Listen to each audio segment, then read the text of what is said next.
Hello, everyone, and welcome to The Big Move, a discussion on how businesses can convert medium and heavy-duty fleets and infrastructure to enable the transition to zero-emission transportation. I'm Nino Di Cara, founder of Electric Autonomy, and I'm delighted to introduce our event today. The global movement of goods is a billion-dollar-a-day industry with high volumes and tight margins. Facing a challenge and a change like fleet electrification can be daunting. There are huge benefits for the companies that lean into the use of electric vehicles and do it right. So today we're going to delve into the specifics of what it means to electrify a medium and heavy duty logistics fleet. For example, how do organizations know which vehicles are right for them? What routes should they operate on? What are the charging infrastructure requirements of these large vehicles? And many more. These are just some of the questions that our expert panel will discuss today. And I'm delighted to introduce you to them now. They are Angie Lamarche, Head of Sustainable Finance, Commercial Banking at HSBC Bank Canada. William York, Senior Engineer, E-Mobility at ATCO Electric. Samira Dadgar, Partner, Global Investment and Innovation Incentives at Deloitte. Javid Nadeem, Vice President, EV Infrastructure at Pride EV. And my colleague, Emma Jarrett, Executive Editor of Electric Autonomy, who will be moderating today's discussion. If you have any questions for the panelists, please add them in the Q&A button in the bottom right of your screen, and Emma will get to as many of them as she can during the discussion. If you'd like to make comments or observations, or to chat with other attendees of this webinar, please use the chat button. So in summary, if you have a question, please put it in the Q&A area. If you're making a comment or an observation, please use the chat button. And so with that, Emma, over to you. Thanks very much. Welcome, everybody. This is the first webinar in a long time. Feels like we all got let out for summer and now we're back. So good to be here with you all. As Nino said, this is a webinar about fleet electrification, and I'd like, Javid, for you to kick us off because you have some very lived experience with this. Could you tell us what it's like to walk this path, the lessons learned, sort of the bird's eye view of the process? Yeah, thank you, Emma, and thank you, Electrical Autonomy, for such a great topic, right? So because everyone is talking about it, but we are living it daily. So when we started this journey, actually, there was few things which we first discussed about why we need to do that. And we looked into it, some qualitative and quantitative benefits out of it. When I talk about qualitative benefits, it's first and foremost is the reducing the environmental impact. Not only for us, because we have a complete ecosystem of trucking. So we are on the trucking sales side, and we are also on the logistics side. So it's not only for our own logistic businesses, but also for our customers who are in the trucking industry. And when I talk for the customers, it's mostly the medium to small size of the fleet owners. So that's the first thing which we looked into it. The second is for sure the improving the driver experience.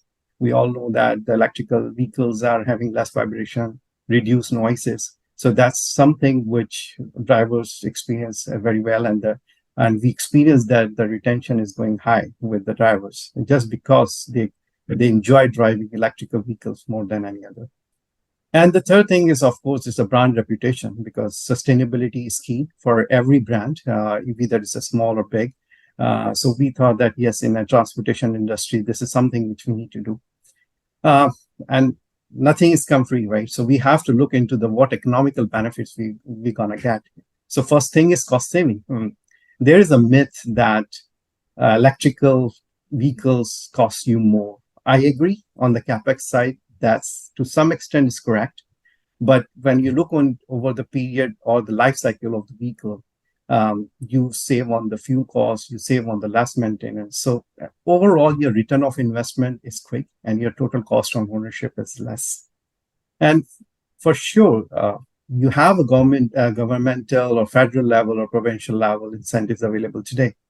Maybe William will talk a lot on that side as well. But these incentives or rebates may not be available when everyone jumps into that. So these are the few things which we decided that's make perfect sense for us to move towards the sustainability side of the business. But these are the boardroom discussion, right? When you come to the operational side, our set of questions were completely different. For example, what's my fleet size? What my customer fleet size? How we should start that? Should we go scaling it big, or start with a pilot, small or baby steps, right? Which EV models align with my needs, right? Range and anxiety. We have heard about this term so many times. Lack of charging infrastructure, accessibility. These are the few questions comes to us. Then what routes are good for our trial runs? And most important, operational flexibility, because it's a completely different thing. So we have to be very flexible on our operation side. And then what's the return of investment? We all know that there is, but is it a good practice to invest more on the CapEx side or look on the operational budget side? So these are the few things which we look into it, and then we kick in. 3 years back, we decided to go with a small scale project and do some pilot projects.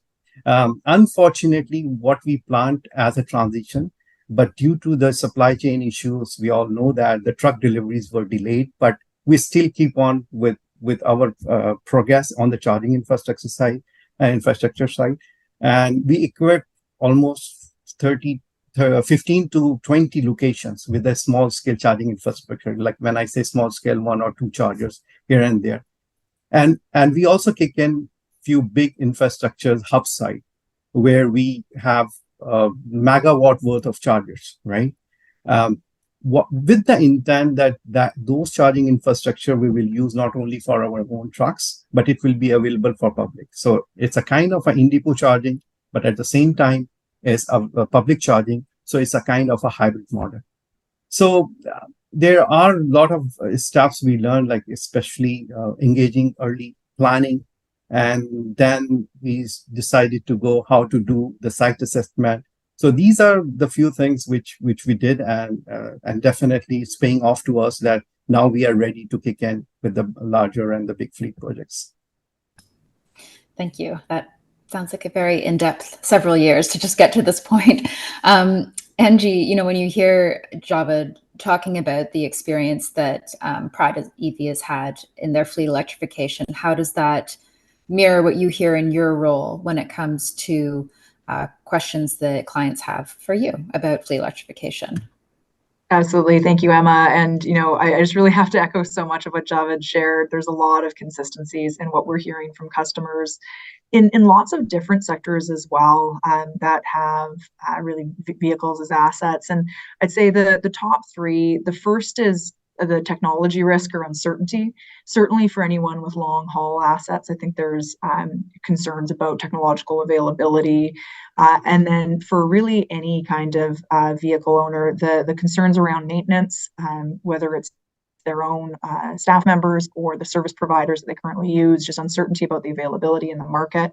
Asset life is another one that I hear come up. And I'll also acknowledge, given the country we're in, weather and battery performance certainly comes up, particularly in parts of the country which have more severe temperature challenges on a regular basis.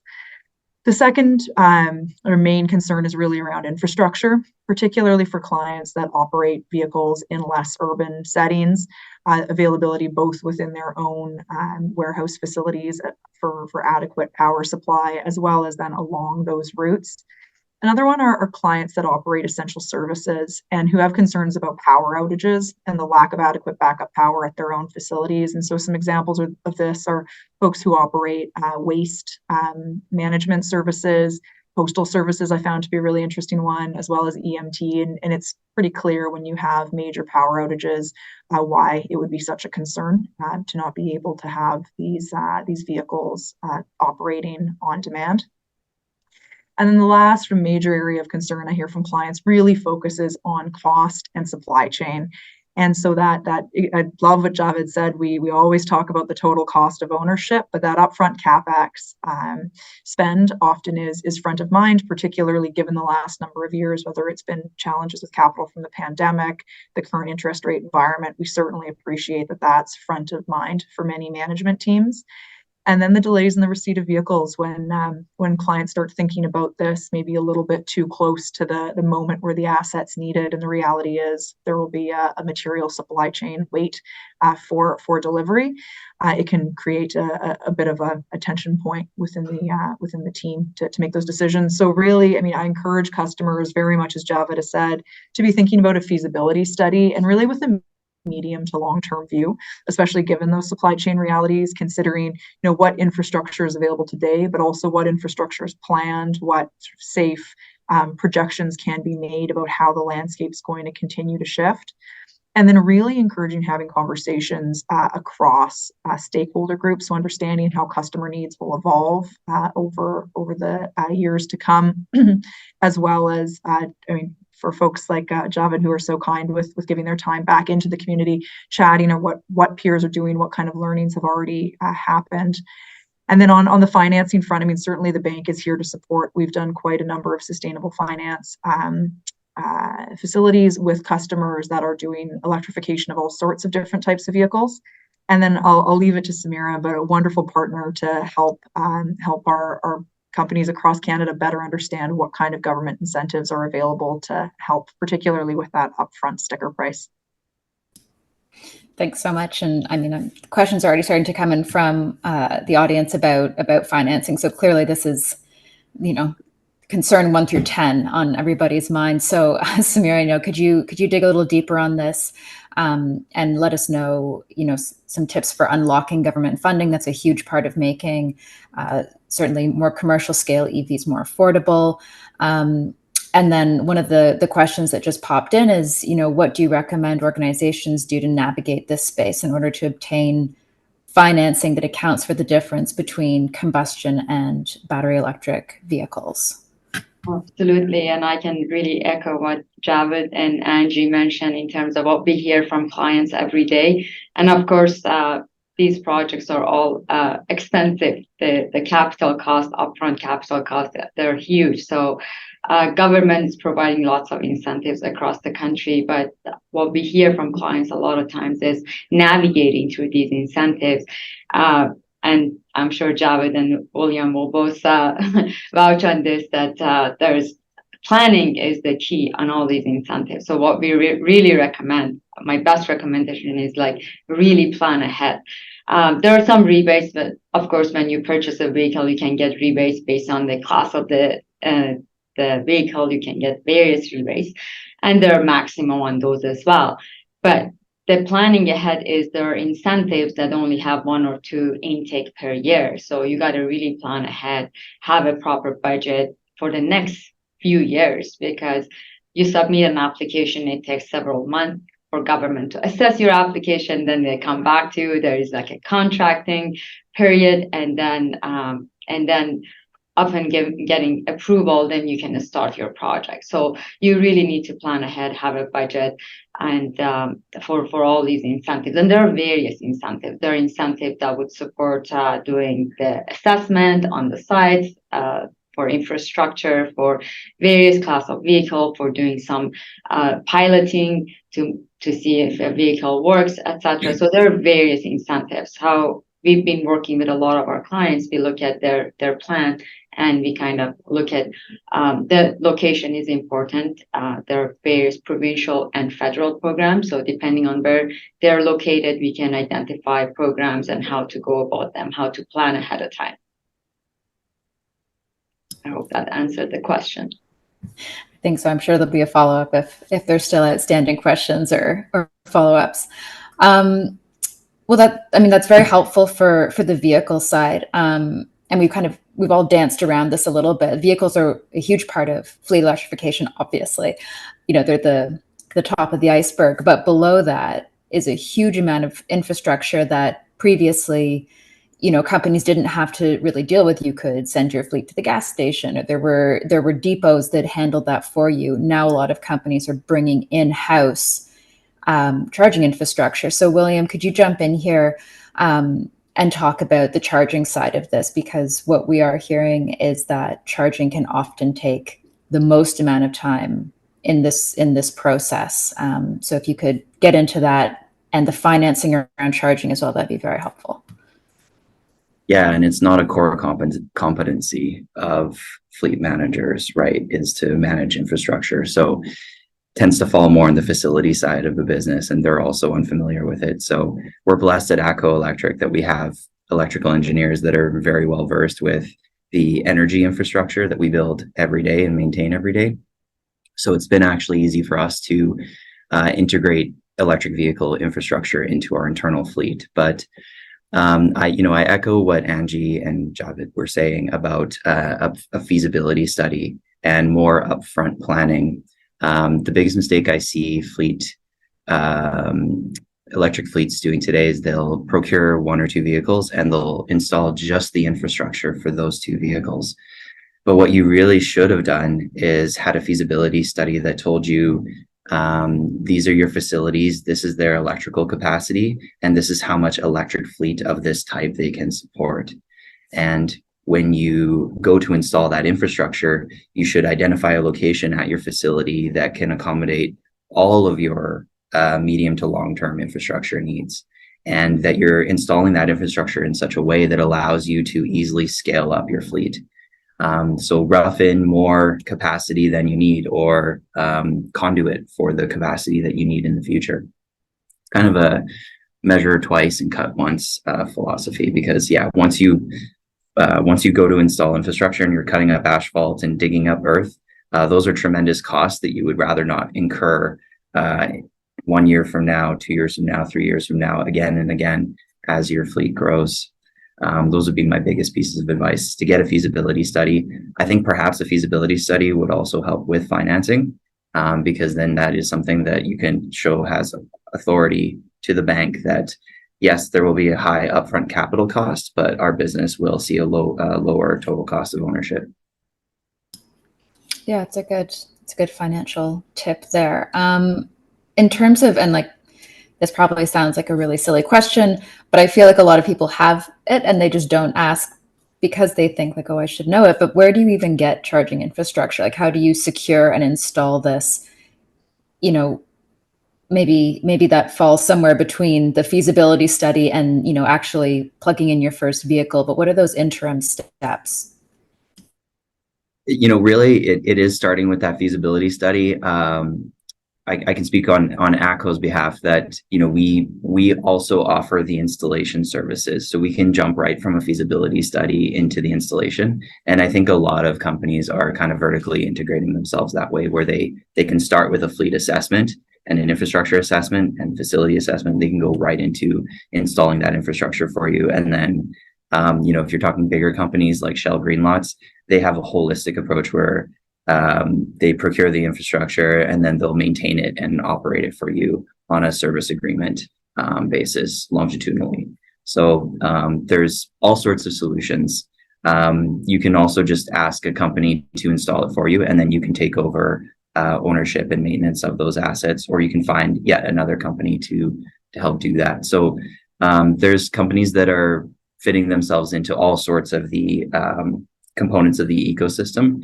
And I think you just have to right size it for your business. And, you know, if you're a business that operates in the logistics space, perhaps that's something that you take on because it is core business. But if you're a business where your fleet is really not central to your business, it more supports your core business, perhaps that's something that you subcontract out because it's not operationally sensitive to you. So there's a bunch of different answers there. I think it really starts with the long-term vision, though, because that is the biggest mistake that I see is the companies that are dabbling in this space. They're procuring 1 or 2 vehicles, they're installing the infrastructure for just those vehicles, and there's no long-term mindset as to how this will evolve. It's good that they're getting involved, though. It's honestly better than the others that are just ignoring this space entirely. It's better to make the mistakes now, right? Yeah, definitely. So Javed, hearing that from William, you know, the charging side of things, how did that resonate with you, given what Pride EV went through when they were wrangling with that new and unfamiliar beast? Yeah, no, like all the panelists has agreed for one thing, and that's the planning and early engagement, right? So I split this journey into 3 steps, right? First step is definitely making a plan and early engagement. When there are a lot of fleet operators who don't know how to transition that. Some are not having even their own facilities. They lease those places, right? So it's very hard for them to install the chargers at their location, right? So we have to come up a different solution for those people, like big customer or medium-sized customers or the fleet operators. They have the freedom to use their own facilities, right? So first thing and very important is to plan. And what kind of charging infrastructure you need, it depends upon what kind of vehicles you are integrating. What's your long term, as William said, that you don't look for today. And at the same time, what route you will take that, right? So these are the few questions you have to answer. There are in-depot overnight charging. Yes, it's available. But at the end, you also need a public charging infrastructure. And it all depends what route you are taking. Today, we know that the fleets are not good for the highways. But for the day trip within the cities at a radius of 300 max kilometers, yes, they are the good solutions. But for highways, you need to be innovative, have come up with a different solution, which we are not there yet, but we are working towards that direction, right? So the planning is very important, right? Talk with people who can help you on that, on the transition side, if you don't have these services available. We are doing it for our customers. As I've said, that we have a small fleet to a medium-sized fleet. So we are working with them to share our experience and our knowledge, what we have learned in the marketplace, what we have done for the last 2 to 3 years, right? With the huge investment we made and what we selected for those fleets. And the second phase is the construction phase itself, right? So when you plan and you engage, then you start discussing for not only with the utilities, like for example, if you have a spare power available at your facility, good to kick in with one small charger, right? Even though it's not a future proof for your operation, but at least it will give you something to move forward, right? And then in parallel, engage with utility to get to additional services for the new infrastructures, megawatt worth of infrastructure if it's required. So that's one thing. It's not only utilities. You are dealing with a lot of permits, like you have to deal with the municipalities, with the cities. Sometimes the infrastructure is not there. You are talking about the different infrastructure. So you take into account everything with that. Then the construction phase, everyone agrees. We have an issue with the supply chain. The transformers are delayed, right? The switchboards are delayed. And sometimes we buy a vehicle, we think the charger is coming with it. Nobody understands that the chargers require more time sometimes than the vehicle. Like chargers, if you are dealing with utilities for the new infrastructure project, it can be a 2-year project from the start till the end. So keep in mind that this is a long process. And the third part is to keep this charging infrastructures, on operations side. Like what's your uptime? How you are maintaining it, right? If you wanted to generate revenue from that charging infrastructure from different fleet, then you have to have a different model. So these are the 3 steps for the complete life cycle or the project cycle of the charging infrastructure. There are companies who are helping. We are helping the customers to select the right charger, to select the right vehicle for their operation. And again, the flexibility on the operation side is very important. I have deal with some customer who are not allowed to do the night operations due to the vibration, noise, and everything. And now they can do the night operation because of the electrical class 8 or class 6 trucks, which are okay to drive in the night. So if you are ready to make operational changes, and if you are ready to use the in-depot charging more than the public charging because your return of investment is quick, then yes, this is a model you should work. Agreed. You have to enter with small, with big, but you have to enter in this area. Just wanted to flag a concern again that I hear not infrequently, and it's totally understandable because what we're talking about, costs millions and millions of dollars to get vehicles transitioned and charging infrastructure installed. But there's a bit of I don't know if it's like future looking fear of missing out, but it's like if I invest in a piece of infrastructure today, won't it be outdated by I'm just picking here, but like 2027. I mean, maybe we're too trained with the iPhones and, you know, having a new one come out every single year, but how do you deal with, you know, technology obsolescence and technology evolving? And we knew that, right? This is not something which is new. With the technology evolving, with the optimization we are seeing, with the battery technology getting up to the next generation. So what we did when we selected the OEMs in the marketplace, whether it's a vehicle or the charging infrastructure, we tried to go with the reputable brands, right? So that it's not wiped out after 2 years.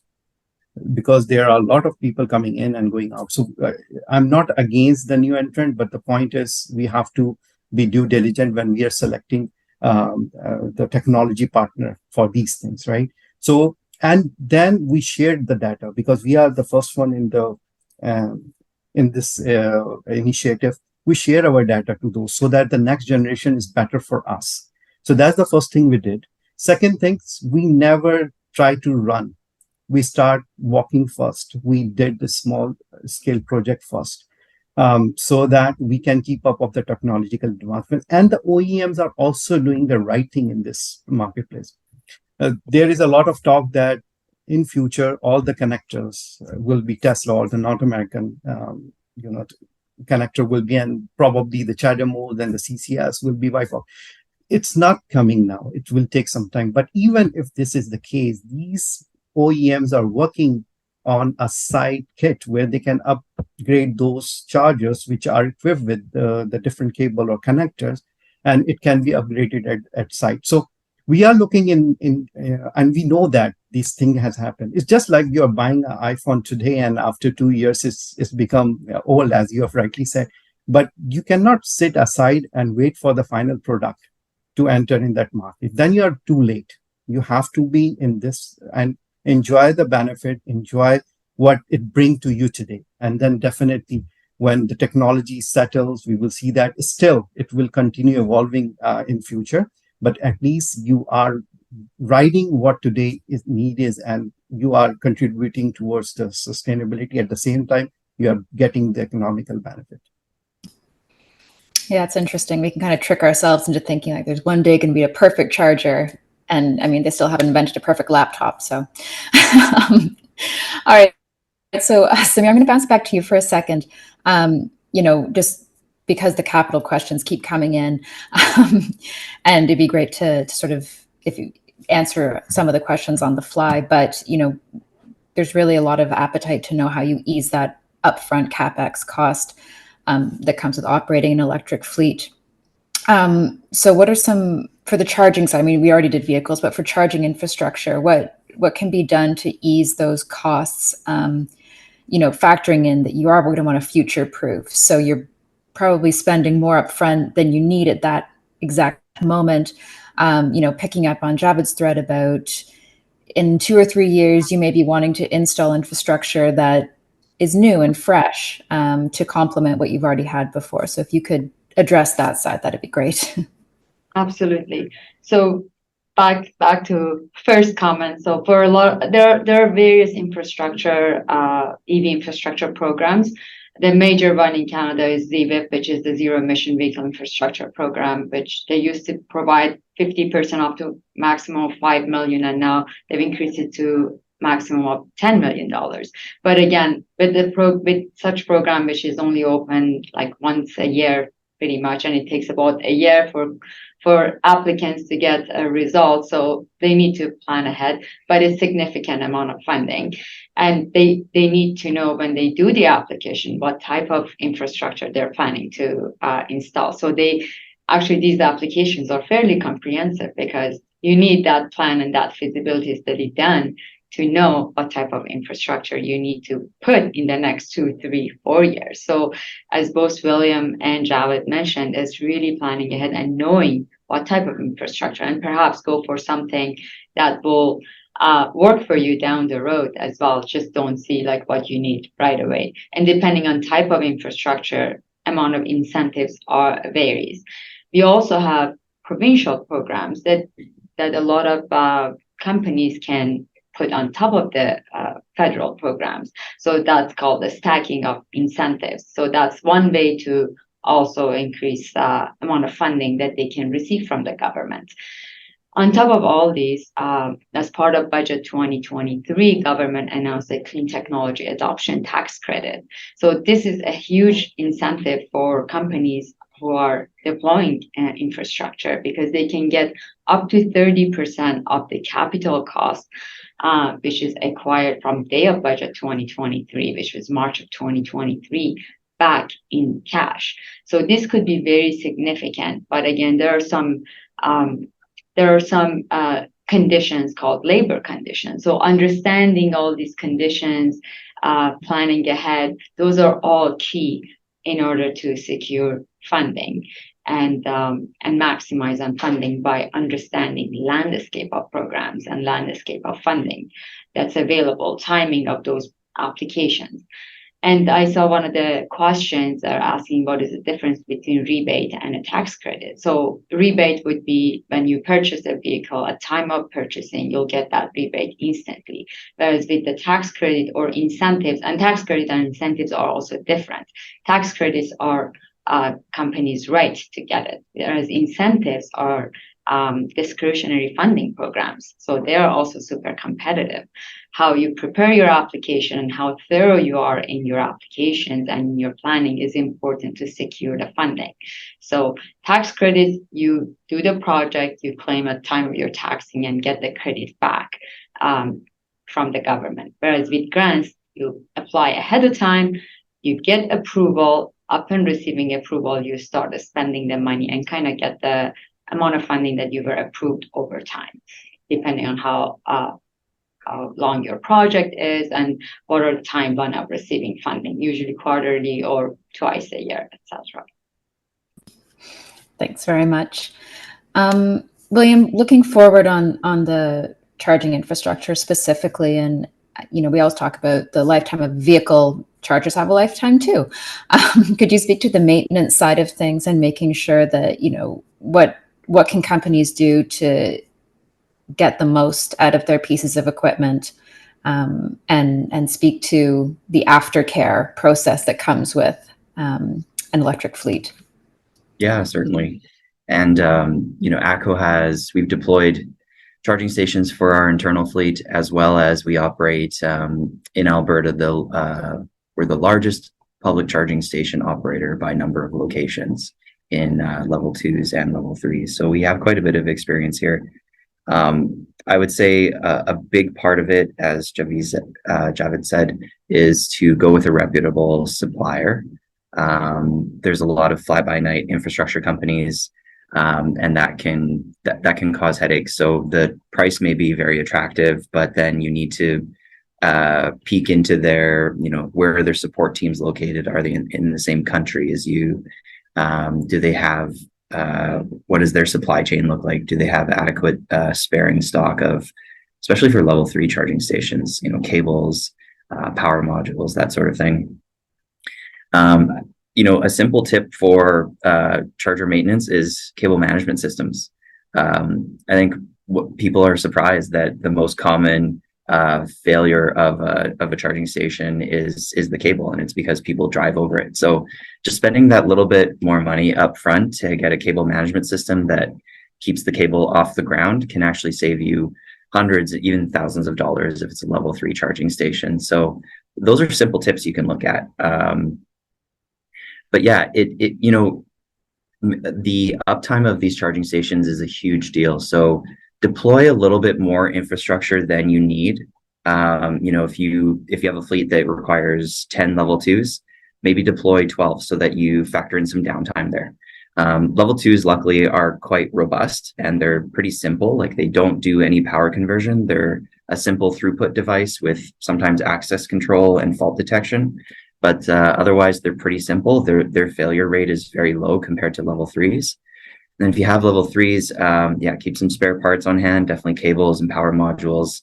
Again, deploy a little bit more than you need. If you think your fleet requires 2 level 3s, maybe deploy a couple extra.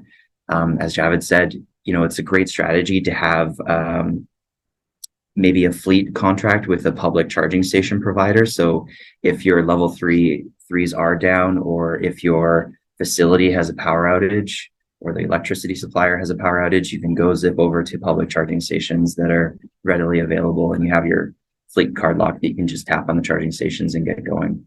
Especially if you operate in some of the Q&A participants are calling out, if you supply service during natural disasters, like you're a telecom, you do have to have these, like you operate as operationally critical business for society. So you do need to have those kind of backup plans in place. That's absolutely correct. Yeah, I think you and I spoke a while back, and the big takeaway from the conversation was more is more in this case. Like you'd rather have, more chargers available than you need, just in case, or maybe even when one fails.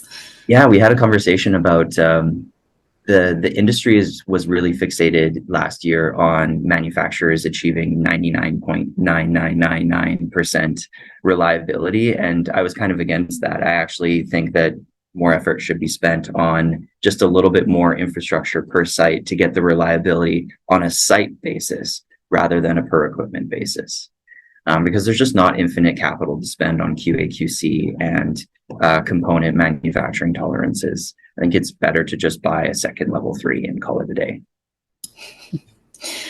Thanks. Just a call out to the audience. We're going to be starting Q&A soon. So if you have anything burning in the back of your mind, please throw it in the Q&A tab, not the chat. All right. Angie, just bringing you back into this conversation. One of our early questions, we had a very knowledgeable audience. It's been great. One of the early questions was talking about studies that are on the internet in the world that talk about how adopting EV fleets is the future. Is essentially the gist of this study from the ICCT. It determined that BEV trucks are the best economic choice by 2026. So with that, what is the data telling you about the direction of fleet electrification?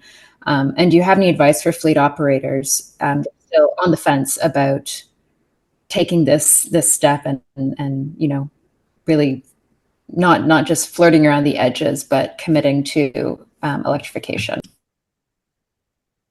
Certainly, and there's a lot of great research out there, and some that I'm going to profile today is in-house survey results that HSBC found. We've really been doing a broad range of sector and transition pathways on those key high-emitting sectors, and the first, which we published in January of this year, was focused on transportation.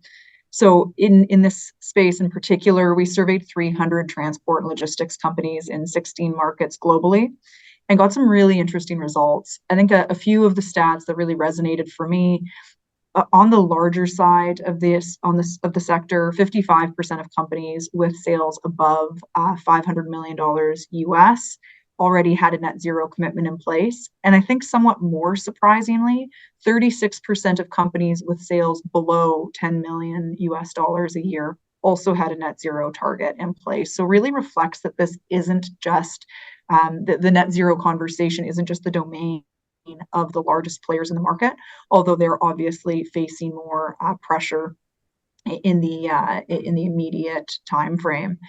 Another stat that really resonated was that over 26% of large companies have allocated at least a quarter of their CapEx budget to net zero solutions. And so this is broader than just fleet conversion, but really shows where the overall trend from a strategic perspective is within the industry as a whole.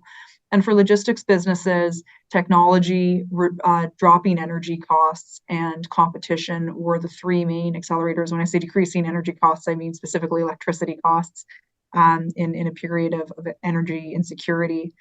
Really the three main accelerators for the strategy, and really connected with a few focus areas for the near-term implementation, which included increasing energy efficient technologies, transitioning to electric assets where possible, and procuring renewable energy and battery solutions for warehouse facilities. So again, I think really resonates with a lot of what's been covered by the panel here today. And I think one piece that I would call out, Emma, to an earlier comment you made, is that over 55% of survey respondents said the technology is already available for their need. And so while there certainly are gaps, I think we're at a really exciting moment in time where that technological availability and appropriateness is starting to meet more than the majority of sector needs within logistics and transport. The other broader piece that I'll call out with the sustainability lens is really, what's driving the change. Regulation is obviously a huge area of focus. Personal vehicles have been the main target of a lot of government announcements, but it's moving into the medium and heavy duty vehicle space as well. Particularly in Europe, we're seeing a big focus on the sector. And then we're also seeing a couple of other, I'd say, key advancements within sustainability broadly. The first is really around disclosure. And so public company mandatory disclosure focusing on emissions, both scope 1 and 2 for those companies within the sectors who have their own fleets, but also those scope 3 emissions. And so we hear from a lot of customers who may have major contracts with Amazon, Purolator, Walmart. And as those large multinationals increasingly focus on their scope 3 emissions, it's what's getting picked up from their underlying supply chain. And so I think there's this really interesting dynamic where the competitive advantage in the next 5 years may very quickly turn to those who are able to provide zero emission delivery, particularly on last mile. And so it's balancing those upfront costs with the long-term customer acquisition potential and really thinking about it from a broad strategic perspective to assess the value for the business. And then, the last piece you asked about, what should folks be thinking about and working on right now? I just can't overemphasize the value of connecting with partners, with peers, with customers, and asking those questions sort of early and often. What's a priority within your sustainability strategy? Where do you see regulations advancing? What kind of technological experience have you had with different providers? Because there is a really great dynamic I find within sustainability as a whole, where there is that higher purpose we're all driving towards, as well as sustainability of business model and financial returns. And the collaboration is key. So that the more that we can be learning from each other and supporting each other, the more that financial institutions, professional services can be building better fit for purpose solutions for our customers, that government can be appropriately fitting regulation, and that we can really be working to drive change forward. Super, thank you. Well, we are bumping into Q&A time, and I definitely want to get to as many as we can. So if everyone's happy with us pivoting there, we'll start with carbon credits, because we've had a couple questions about this. Actually, even before the panel started, we had people emailing about carbon credits and how they fit into this equation that has to be done around electric fleets. So Samira and Angie, I don't know how you want to divide them up between the two of you. You can answer at the same time or go one after the other, but let's just talk about carbon credits and how they can help make that financial argument for, okay, you're gonna be spending a lot of money up front, but this is how you're gonna earn it back over time. And if that actually helps soothe any sticker shock that comes from fleet electrification. Absolutely, I can go first, and Andrew, please help out. So carbon credit is part of Canada's strategy in terms of achieving net zero, because as a lot of people, you guys know, in US we have the production tax credit, whereas in Canada we have other ways to kind of be still competitive. We have the capital tax credit, ITCs, and then in return we have a specific or targeted funding programs and incentives, as well as carbon credits, carbon offsetting. And carbon credits are still an area that's being developed in terms of, so there is no real clear picture right now. There are a whole team at Deloitte that are working on the carbon credits and carbon offsetting, etc., and how companies can receive these carbon credits moving forward. And as we know, the carbon tax will keep going up, and that's a driver for a lot of companies to move towards sustainability. And that's what we see every day. Pretty much we hear that's sustainability is on top of mind for all the clients and companies. Angie, please go ahead. I think I'll pick up on what William said about, thinking about providers and service providers in this sector. I can't think of anything that's more Wild West right now. And so I would just encourage all businesses to approach carbon credits with a heavy level of skepticism and a real awareness that, like any market, there will be volatility. And somebody who's giving you a forecast is just giving you a forecast, much like they would for interest rates or FX. So certainly something where we're seeing customers take advantage. I think similar to a point Samira made earlier, again, those intakes, how many times a year can you apply to receive credits? In some jurisdictions, it's once a year. So just understanding the time frame that it may take in order to receive the credit, let alone then sell them on to actually generate any kind of revenue from that path.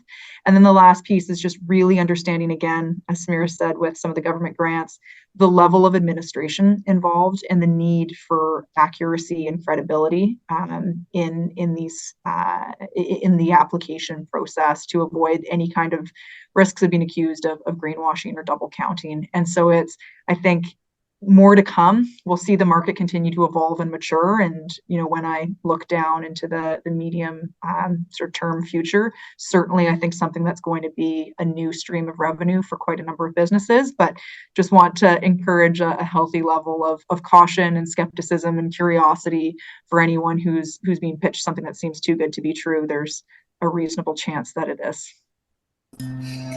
And just to add some specificity, the question asked particularly, is it accurate that carbon credits can be as much as $10,000 for 10 years for each vehicle?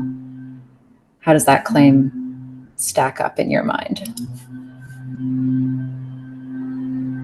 Based on usage. So you'd have to tell us more about the vehicle, right?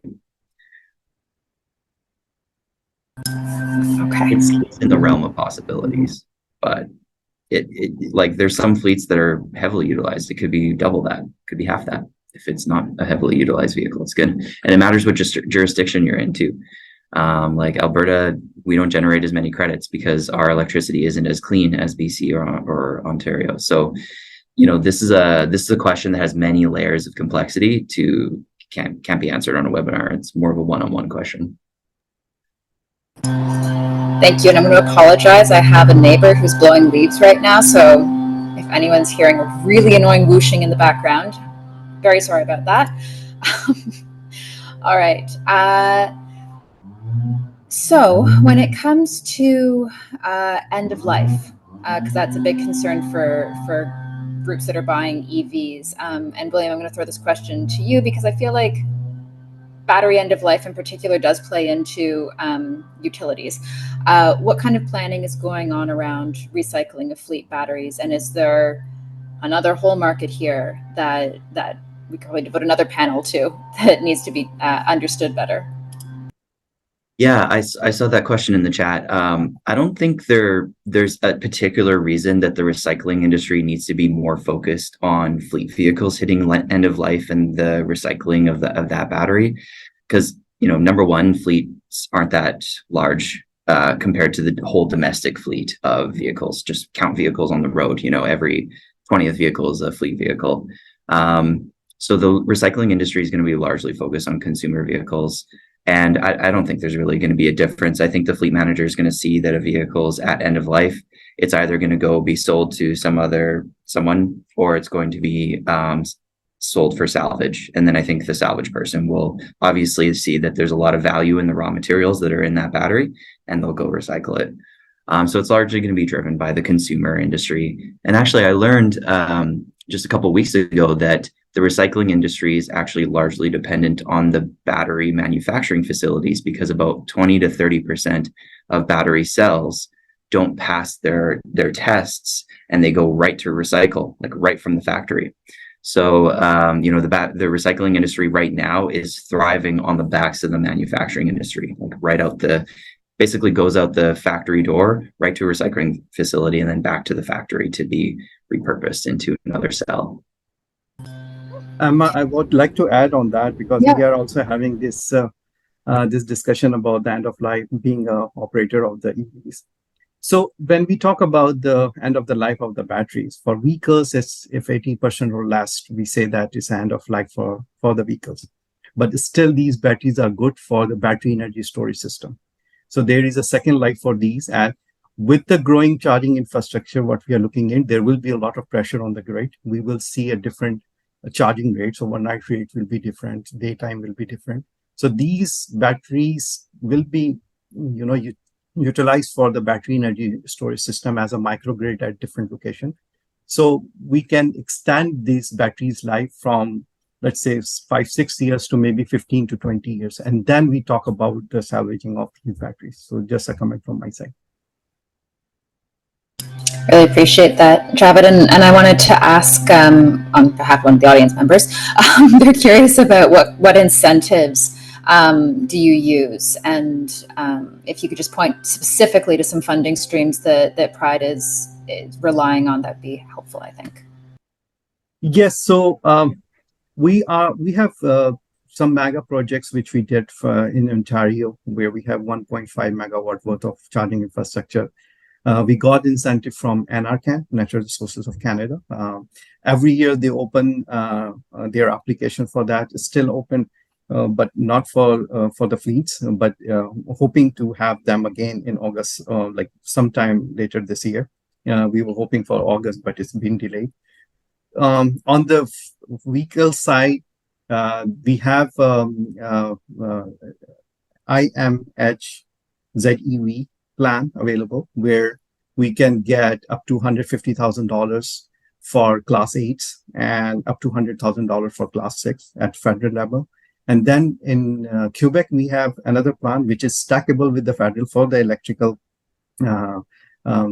vehicles, Class 8, Class 6, or even the Class 4s up to Class 4s. So we are taking advantages for that.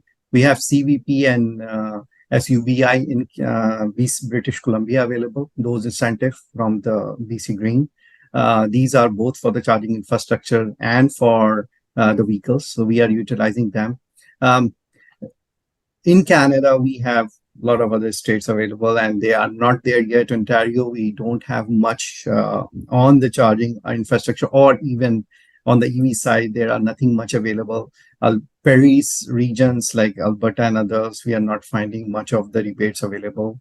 But yes, BC and Quebec, they are big on rebates, especially on the fleet side. But federal incentive through NRCan and IMSZEV is available. If someone wants more details, I'm happy to be discussing with them on the sideline, and I can share our knowledge and experience with them. Absolutely. I also agree with Javed in terms of provincial programs. We have lots of provincial programs in BC and Quebec. In Alberta, we have one program, the South Growth program, which also helps with infrastructure, more limited. I see William is nodding. I'm sure you've taken advantage of that one. And then on federal programs, of course, actually that you mentioned, Javed, is a rebate that you can get maximum $1 million per company per year, which is significant. And then the infrastructure program, it's supposed to be once a year. It hasn't opened this year yet, and it may open later this year. But again, it probably be for your projects coming mid to end of 2024. So really, it's important to think ahead of time on these incentives. Thank you all so much. Of course, now the buzzing has stopped. So I can say a quiet goodbye and a quiet thank you. Really appreciate your expertise and your time today. You answered some really important questions for the industry. Sorry to the audience for the ones I didn't get to, but I think our panelists are very generous with their time and insights, and maybe will be available offline. Either way, pleasure to have you all here, and I will hand it back to Nino. Well, and a big thank you to you, Emma, for moderating the discussion today. And just again, a big, massive thanks to Angie, William, Samira, and Javed for just making themselves available to share really great knowledge today. And a recording will be made available of this discussion on the Electric Autonomy YouTube channel. And when it comes to fleet electrification, Electric Autonomy has got you covered. A couple of initiatives I'd like to share with you. We have announced the date for the second highly successful EV and Charging Expo, which will be on May the 1st and 2nd next year. This is a major industry event for any businesses or organizations looking to invest in EVs or EV charging infrastructure, to have an opportunity to meet with vendors and experts who will be demonstrating the latest technology and sharing in person their experiences of electrification of commercial fleets and facilities.